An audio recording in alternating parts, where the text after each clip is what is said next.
It's warm in obviously outside. It's warm in the office. My office is warm, and I start sweating. So I brought my towel out.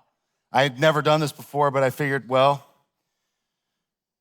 I might as well get it out here before. If I start sweating before I come out, then I'm probably going to need it. So I have moments right where I just like start to sweat. If you're working or you're focused on something or just whatever it is, like I just start to I just drain. One time, I have a crazy story of sweating. I was doing a wedding. It's wedding season now, and I do like 3 to 8 weddings a year. And a couple years ago, I was doing a wedding in Southern California for an amazing family that is part of our church, and their oldest son was getting married. And so we were headed to Southern California for this amazing, beautiful wedding, and these 2 great families. And we're flying through Dallas. So we get to Dallas, and we're in the new plane, and we're on the tarmac. And as we're sitting there, and I'm sitting, 2/3 of the way back, and the plane is full, and it's Dallas in the summer. And so it starts to get hot, and then I started to feel it get really hot. And I got a little anxious, and my lips started to sweat. And the stewardess came on and said, we're having a problem with the air conditioner. It's not working right now. We're gonna get an external air conditioner. We're gonna bring it over, and we're gonna pump some cold air in here while we fix the air conditioner. I thought, great, it's awesome. And then like 20 minutes later, they plugged in the air conditioner from outside, and it was broken, and it was blowing hot air into the cabin. And so it got hotter, and I started to get very uncomfortable. And I had this moment where like moms with kids were starting to like kind of panic. There was like a little bit of like that kind of, this is not good, like panic thing you hear in the distance, and you're just like, oh no. And so I was like, oh, I'm gonna be the one that steps up and saves the whole plane. And it's weird how if you're really honest with what motivates you, as I've grown up, I've just tried to be more and more honest, like, why am I doing what I'm doing? And the truth is like, I really did want to help everybody, but that was like maybe 7 to 9% of my motivation. The majority was I wanted to get out and save myself. And I was starting to lose it a little bit. Like I have a little bit of a claustrophobia, not a lot, but a little bit that I learned at Disney World. So another reason not to go. And so I'm sitting there and I just start to sweat, and I go up and talk to the pilot, and I'm like, man, like there's like moms, like it's not safe. I start using like that kind of language. It's not safe. People are dying. We need to get out of here. And he's like, well, you can't get off the plane. If you get off, you can't get back on, and you're gonna lose your luggage, and we're gonna get fixed and all this stuff. Just stay calm. So we go sit for 10 more minutes. And while I'm sitting there, already starting to sweat, and Katie doesn't like to fly. She gets a little anxious, turbulence bothers her. Usually I'm the one that's just like, oh, that was fun. And so now I'm sweating, and she's like, dude, you're freaking out. And I'm like, I'm freaking out. And we're sitting there, and it's already kind of this intense, hot situation. And my phone rings, and it's the father of the groom. And it's Wednesday morning, and he says, I have bad news. The father of the bride died last night. Whew. So we're sitting there and, kind of fighting through the events of the moment. And eventually they let us off. The plane was done for the day and got a new plane. But then we get on the new plane, and flying out there, it just suddenly became the most complex emotional experience for the next 5 days that probably I've ever been in. I mean, the 2 families were just so full of class and love for God and love for one another.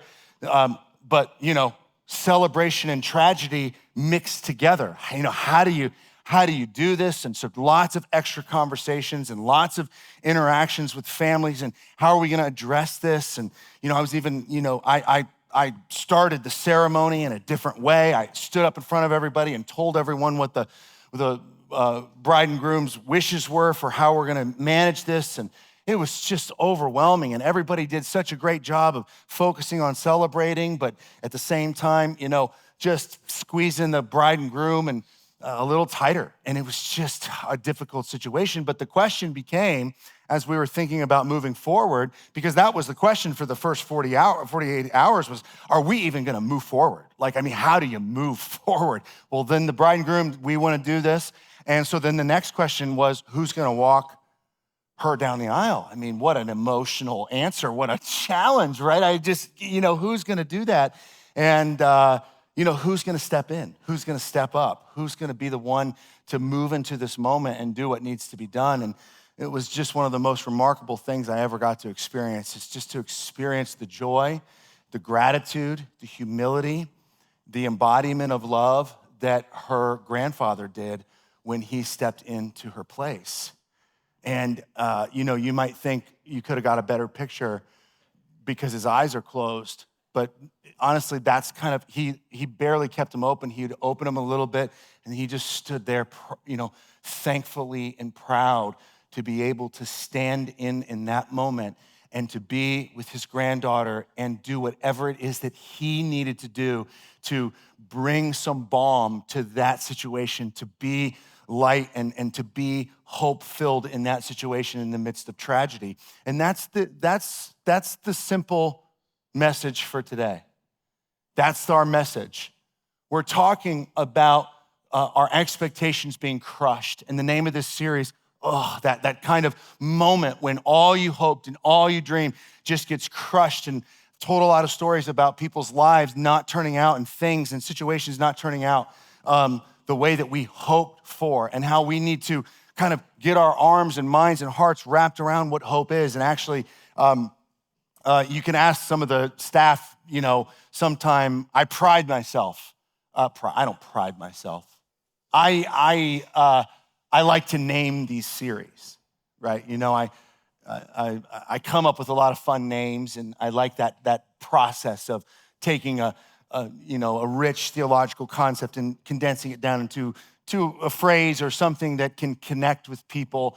And tens of people have reached out and told me how amazing I am at titling these things. But I do love it. And I obviously came up with UGG, but there's an artist in our church. His name is Dino. You might know him. And he said this really impacted him, this series. And him and his wife lost a child very young. And so this kind of idea of hope and desperation. But he sent me, this is so good. It's his idea. I got to give him credit. But the acronym, he came up with an acronym for UGG, Unleash God's Hope.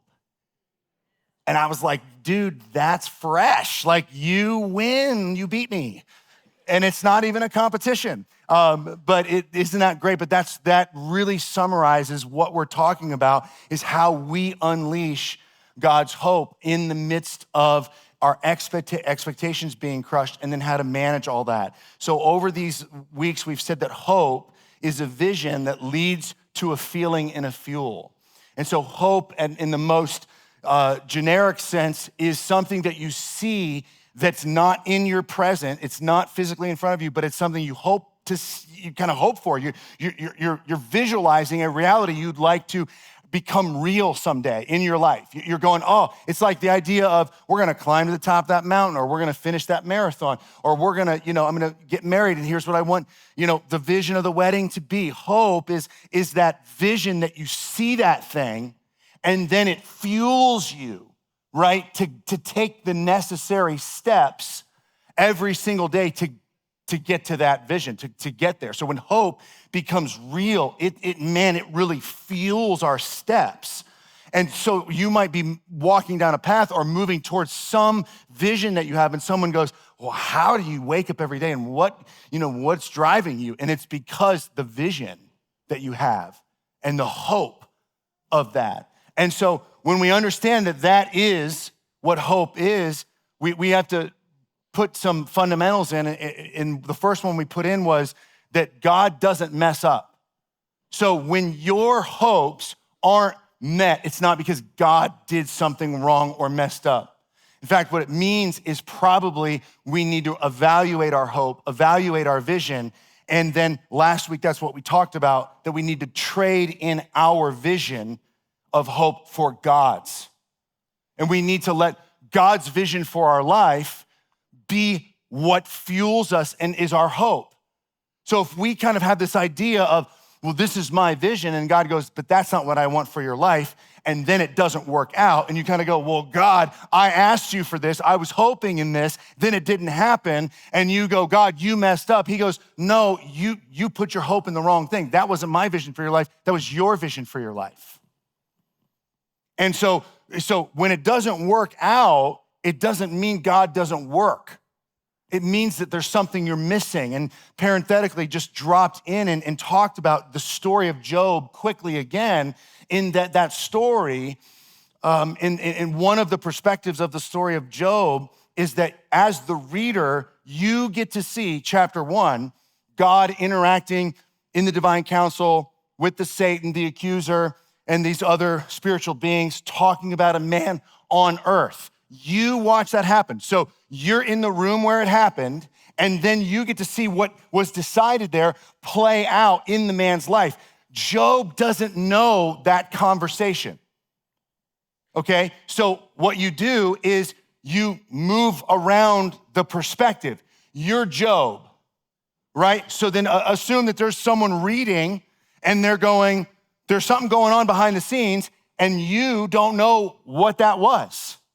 So that's your life. All of us, God is doing stuff that we don't understand. He's having conversations. There is a sovereign reality to the nature of God that we couldn't possibly comprehend even if we were in his presence, let alone that we aren't, and we don't understand the way his works. His ways are not our ways, thoughts not our thoughts. So you can assume that when this part, the narrative that you're living in goes awry, it means not that God is messed up, but that there's a part of this thing going on. You have no comprehension. But it never means that God messed up. And so we trade in our hope for God's. And we say, God, give me your hope. And that is the ultimate hope. We talked about that, right? That's where we ended. The resurrection of Jesus is the picture of the ultimate hope that he's leading. It's the beginning of new creation. It's the beginning of eternal life. Bodily resurrection. That's the new dawn of creation. And so when you are fixating on what is my ultimate hope, it's bodily resurrection in the new heaven and new earth. Here in this place with God, the kingdom of God, heaven and earth being remarried, reunited, and you being caught up in the midst of that, in the presence with your king.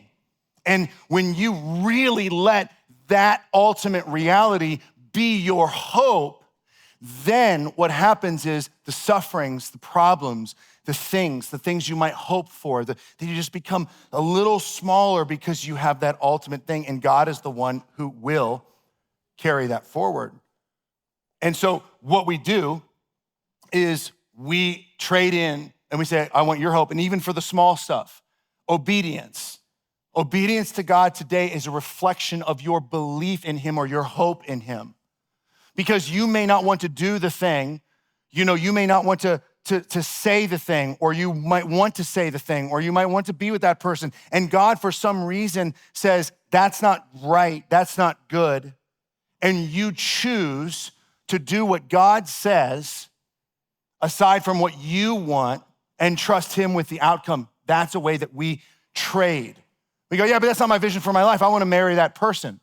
I know that they're not like me, and you don't think I should because maybe they don't have the same value set. They're not followers of Jesus. It's a common idea. The Bible is pretty clear that when we marry someone, especially today, when we get to choose who we marry, we should marry someone who carries the same values as we do, specifically related to who we trust and who our God is.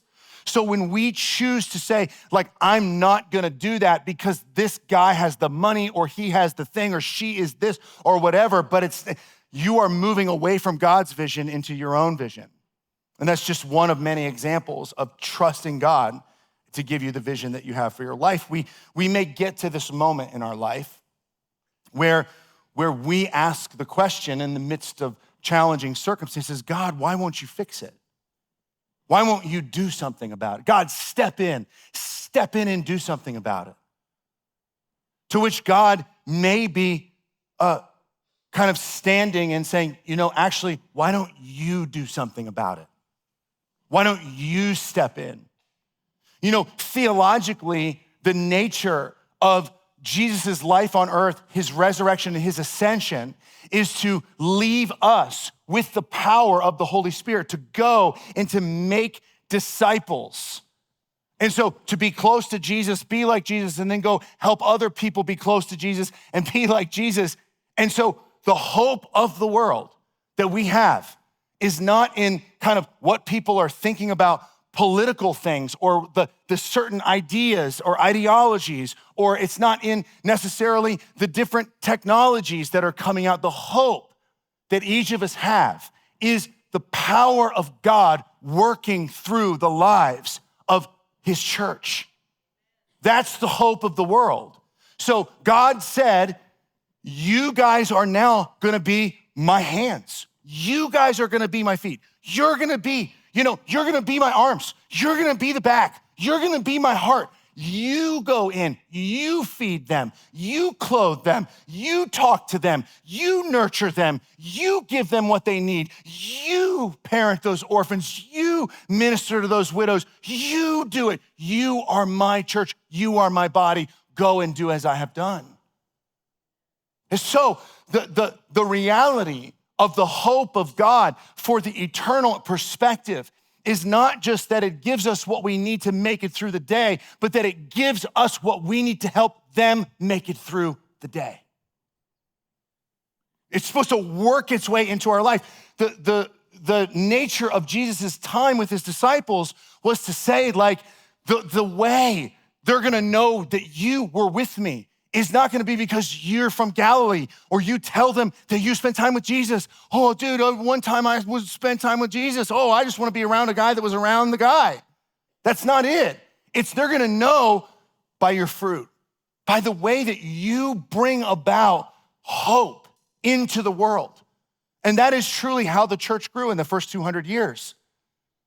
The declaration of Jesus being a king in the context of a Roman emperor who said he was the king, that he was the Son of God, it didn't really make that much trouble until so many people were overwhelmed by the love of the church that more people were calling that God their God because of the manifestation of hope in their lives.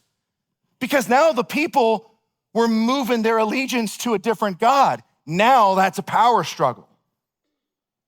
But eventually, that goodness made it that even those at the top said, this is better.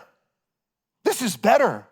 This love, this kind of compassion, this kind of engagement into people's lives. And so through the book of Nehemiah and Ezra, we learn about hope. We learn about being disappointed. We learn about God's promises. We learn about our engagement in the life of God's vision for the world. And so we read Nehemiah this week. If you didn't read it, this is a story about the people of Israel first being in exile in Babylon and then being sent back after Babylon is overtaken by the Persians and being sent back to reestablish their community. And so Ezra does that, and he starts to reestablish the law and physically rebuild the temple. And then Nehemiah opens up. He's the cupbearer of the king. And he's with the king all the time. So the king sees him, knows what he's like, knows what he talks like. Cupbearer is the guy that drinks before the king drinks. So he was around him all the time. And so he notices the king one day, Nehemiah, you're like upset, like something's bothering you. What's wrong? And he says, I know that my city is in ashes, that the walls are on fire. And what's great about Nehemiah is he does not ask God to go fix the walls. He doesn't ask God, will you just send someone, do something? He goes and asks the king, who's not a God-fearing man. He thinks he is God. And he asks that guy for the resources because Nehemiah represents a great picture in the front of the book about what it means to understand hope and become hope. And then he kind of misses it towards the end. But at the beginning, Nehemiah doesn't ask God to rebuild the walls. He asks for the opportunity to rebuild the walls. He's like, I'm gonna step in. If I don't step in, then it's probably not gonna happen. I got a burden and I know you, and this is so great. I learned this years ago, starting the church with one of the original board members that helped build this place. And he said, if you don't ask, the answer is always no. You don't ask. And I don't know that that's true with God, but with people, oftentimes that's the case. That's like the norm. If you don't ask, then they're not, but why not ask is what he's saying. Go ask. Nehemiah goes to the king and is like, will you give me the wood? Will you give me the money? Will you give me letters so I can transport from here to there and do it? And the king's like, yeah, because Nehemiah knows if I don't do this, it may not happen. And so he doesn't hope that something's gonna happen. He becomes hope. And then when he goes back, he engages the leadership. The priests are the first ones listed to help build the wall. Then the other different people groups and families start to engage different sections of the wall. And then what they do is there's clans all around and there's an antagonist in the story, but the clans start to attack them. So Nehemiah says, well, then we just got to keep on doing what we can do. So let's split up. Half of you guys fight and half of you guys build. And I mean, just get the picture. You got like guys building this wall and they're like, that doesn't look level or whatever people that build stuff talk about. And they're sitting there looking at it. And then like 10 yards behind them, there's dudes having MMA fights. And they're just like throwing down. And he's like, just hold him off until we get this timber in place. I mean, that's what's going on. What are they doing? They're leveraging their time, their energy, their resources, their lives to be the hope, to build the walls. It says in Nehemiah 4:6, from that day on, half the men did the work, while the other half were equipped with spears, shields, and bows and armor. They posted themselves behind the people. I mean, what a picture. God, will you fix it? You fix it. Oh, but God, you said you'll be my rear guard. I will, I am. Like, ultimately, I am. But like, I'm handing you a responsibility to be their rear guard. When we hope in God, and then God works through us and we become hope, it's powerful. It's powerful when people do something that you can see the orchestration of God behind it and them going, we're doing this for God. We're not gonna let it just sit. We're gonna do something that is helpful. The results point to the God that we did it for. It says in Nehemiah 6:16, when all our enemies heard about building the wall and how they did it and the success of it, all the surrounding nations were afraid and lost their self-confidence because they realized that this work had been done with the help of God. They went, wow, those people organized. They have a God that is behind them. They did this thing. This is remarkable. I don't think we could stand a chance against this. They start reading the law again. They start establishing the law again. Nehemiah goes back to where he came from for a bit. And then what happens with the people of Israel is the same story of the entire Old Testament.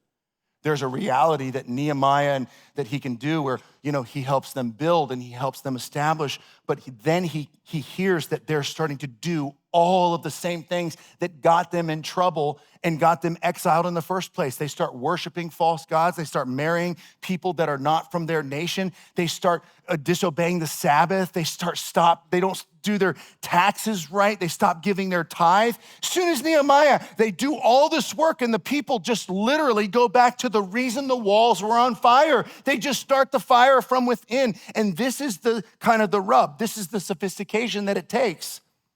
There's kind of an understanding that we need to be the hope that we can be, and there's so much work we can do, but then there's a certain kind of work we could never do. We can't go in and we can't actually change people's hearts, which is one of the reasons why understanding our role is so significant. But this is why the end of the book is weird.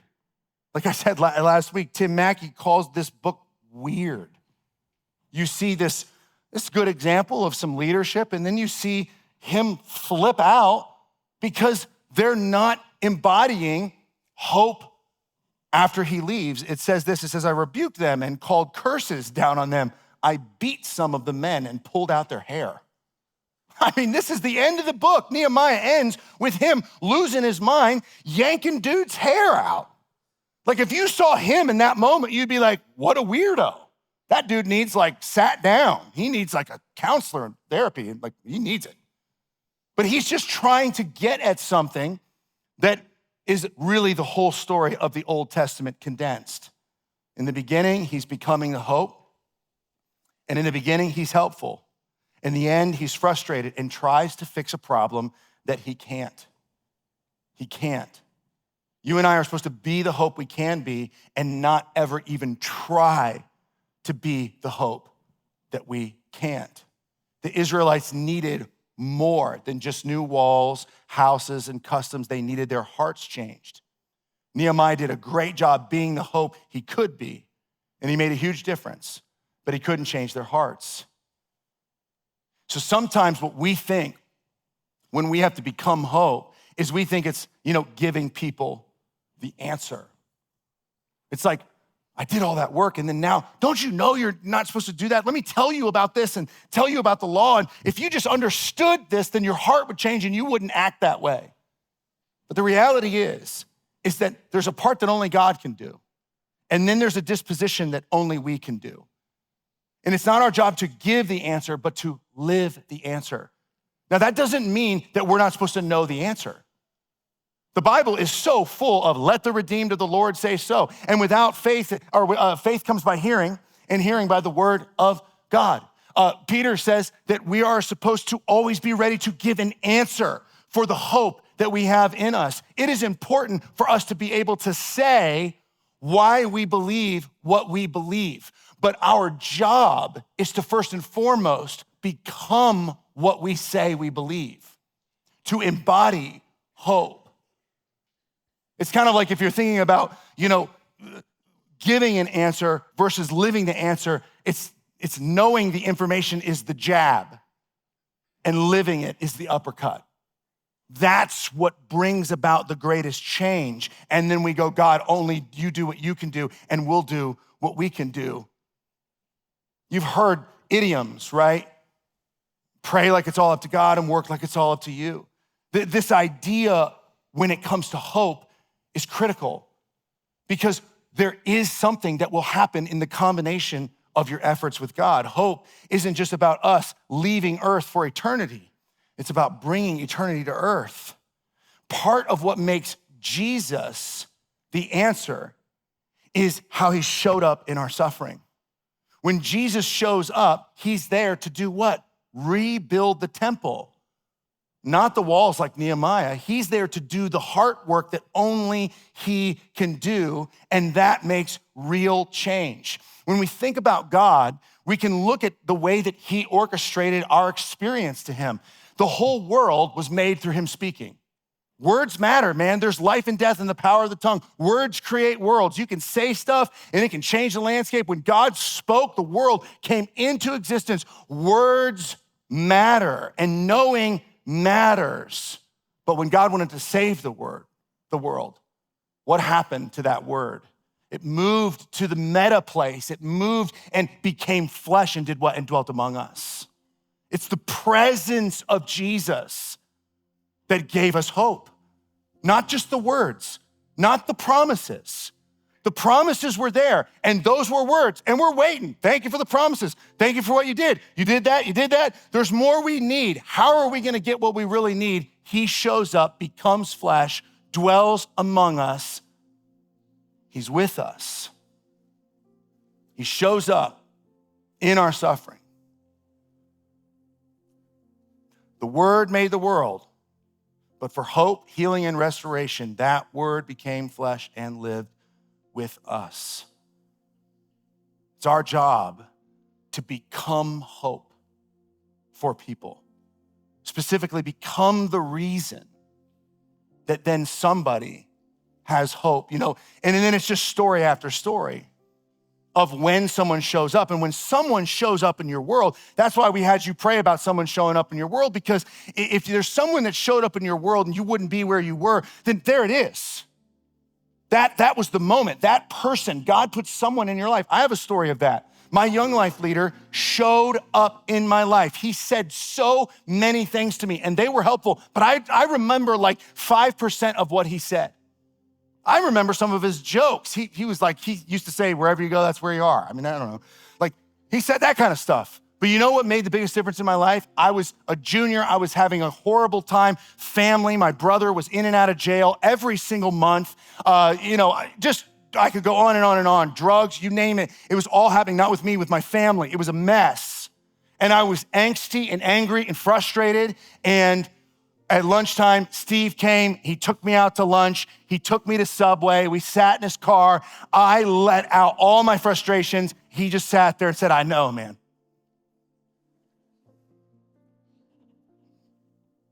That's what I remember. He was there. He became hope. He gave me food. You know, we just took these kids to camp.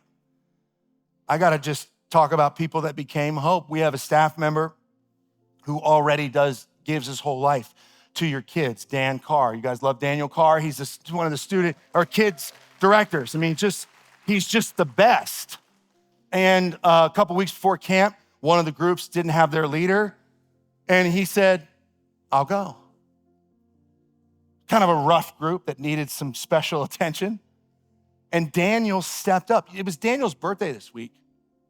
I mean, I know that whatever, lots of people's birthdays. He left.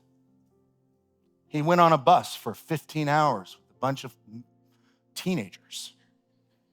That was just on the way there. It smells in every possible way. I mean, you can't sleep. He went, and he was there.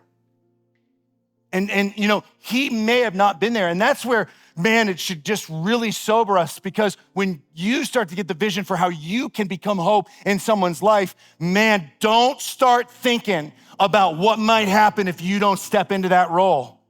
Don't start, because you'll panic if you love people. Because it's not just, oh, God will do it another way. It may not ever happen if you don't step into it. So there's Daniel. He's with all these kids. And now those kids, like whatever happens with those kids, if it's what God wants, and I pray it will be, and if they move towards God, then like they're going to remember Daniel Carr. I mean, could it be that the foundation of our faith, that how we really grow, is the movement of the Holy Spirit through an individual, maybe one, maybe two, that's the way it works. It's together. Dan was with them, and it wasn't just like he, was there. Dan did an awesome job, such an awesome job that he got a text from one of the moms of the students that he went with. And I'm just gonna read it. Hi, Dan, I wanted to share with you a text I got from son yesterday afternoon when him and I were texting back and forth. I'm not sure youth leaders realize the impression they make on kids. As you see when you read his comments, you made quite an impression on him. Thank you for being the leader to the boys. Oh, and I think you'll get a kick out of his comment about LeBron. Dan is like the best leader. Dan is like the best leader. This is the kid texting the mom. Dan is the best leader I have ever had, except that he said LeBron was the GOAT. But that's a whole different conversation. Other than that, he's probably the best leader this group could get. He let us have fun, do what we want, as long as we listen and we all respect him.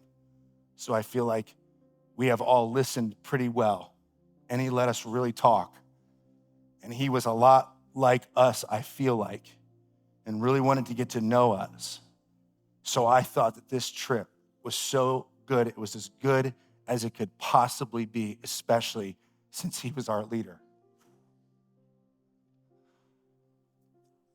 Dude, when a student writes that, parents, like when you ask your kid, so how was it? Fine. That's a miracle. That's a miracle. There's people in this church that are just showing up for people. There's a family in our church, amazing family. They have 4 kids. And because of a message I did like a year or so ago about stepping up and leveraging all you have, they decided to be foster parents. And now they have 2 boys that are with them. And their heart literally is just gushing over these boys, and the challenge of the judge and the mom who's not ready, but they might end up, and all they want is to just, can we step in and be something somehow to make these kids' lives totally different? And if even half of what they do is remembered or impacted, then it's gonna be, without them, those kids wouldn't be wherever they're gonna end up. It's for real. Jesus became hope. He resurrects. He's a living hope. He's alive. His presence here, resurrection, seen by hundreds, ascended on the throne, the king over all of creation, alive, in a body, here for us to experience, says, now you go and be there for them to experience. Jesus came and became hope for us so that we could become hope for them. Obviously, we can't forgive people, but when we become hope, it may be the kind of display that draws people to our prototype who can actually transform their hearts if they want him to. So we're gonna take a minute and we're gonna explore this territory of becoming hope. And, when you ask God to give you an opportunity to become hope, you might have so many things become obvious to you, and you might go, man, as soon as I asked him, it's like he started doing all this stuff. Probably it's more that as soon as you asked him, you started to notice all the need. Because it's really not that hard, and you don't have to look that far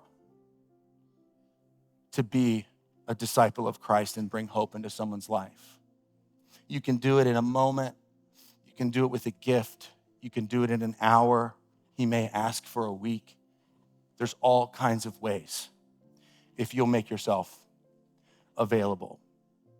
So let's stand, and the band is going to come and lead us through this final chorus about our hearts being ready and available to become hope.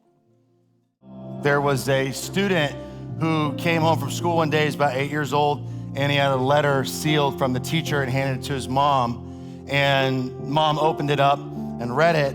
Tears started coming down her eyes. And he said, "What does it say?"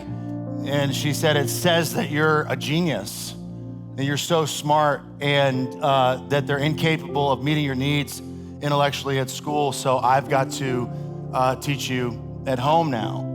And so the mom went from that moment on to raise her son and teach him and educate him, do all of the schooling. And years later, when she died, the son was going through some of her things and found the letter and opened it up and was shocked, because what was written in the letter was, your son is so dumb and so mentally challenged that he has to stay home. We can't help him. You need to take care of him yourself. And that son, true story, was Thomas Edison. So mom became hope, right? Like mom stepped in and said, no, like I'm gonna be what my son needs to be, and had a vision for what he could become. And without her, where would that have gone? It's easy to get delusional and to think, oh, God, if you're real, like take me to something big. If it's big and I want to do something for God and I want other people to see it. Some of the most precious and important ways that you can become hope are small little things. You don't have to move to Africa necessarily. The greatest ministry you ever do may not be like a sermon that you speak, or it may not be like a book that you read or something you lead in your church. It may be a person that you raise. You could start first. Like if hope is something that is so powerful, it probably takes time, to gain the muscularity to be hope. So look for the opportunity right in front of your face. How can you show up for your kid? How can you show up for your spouse? How can you show up for your extended family? How can you see that and look for opportunities in a new way to be available, to step in and make that type of a difference? We're gonna leave this room as a place of prayer for the next 15 minutes. And so when I dismiss, if you need to go, it's time to go, you can quietly make your way into the lobby, but you can also stay here, you can stay seated and just reach out to God, talk to God, ask him for ways to show you what he might have for you. Maybe you feel that like, there's just no way. How could I give more? I don't feel like I'm full myself. Maybe you still have to grow in who you are in Christ, and you have healing and you have some things you need to understand about who God is and some growth personally. Stay and pray about that. You can pray with the people who will be here up front. You can sit and be quiet and meditate for a while. Whatever it is that you need, unleash God's hope. What a great idea. The next time that you hear that story, the next time that it hits you, and you're like, oh, maybe that's the moment. Maybe that's a door. Maybe that's a knock. God, show me my role. Show me what to do in this. We love you guys. We'll see you next week. Let's take some time and pray.